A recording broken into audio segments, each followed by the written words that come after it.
деновиве се прави терор, заканување, плашење, уценување на претениците, заради тоа што криминалот ги наоѓа сите можни пратишта да ја спречи правдата и правната држава. Да победиме со овој закон со двотретинско мнозинство и да се осигураме правната држава. Никој не треба однапред да биде осуден. Но мора да гарантираме дека таму каде што постојат докази, постапките ќе продолжат. Раководството на ВМРО да помене. Дел од нив и пратеници. Генерално осомничени или веќе обвинети луѓе вршат пред притисок врз пратеници.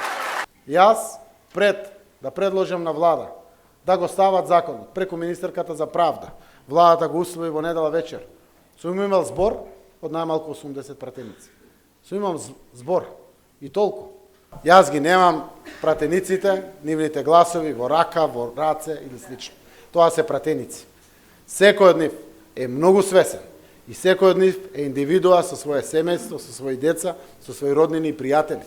Сите сме во ова наша мала земја на мегдан секаков.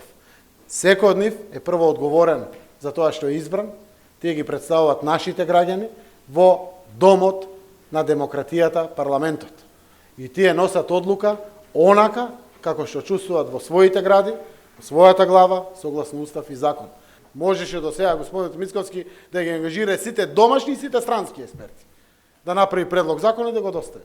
Излегуваа на пресконференција дека утре, задутре, за една недела ќе дадат законско решение. Каде е законското решение?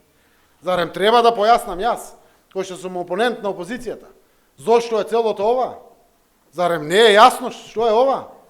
Избегнување од одговорност е ова. Ние политичарите може да мислиме дека не знаат луѓето за. Знаат се луѓето, се знаат. Да не се паднеме, правиме паднати од Марс, да бидеме со очи отворени, да бидеме гласни, ова е слобода и демократија, секој може да каже што сака и никој не треба да се плаши од тоа што ќе го каже, и тоа е денеска така. Се работи за нашата земја и преку законско решение дали ќе ја гарантираме правната држава, владење на законот, владење на правото и закон еднаков за сите.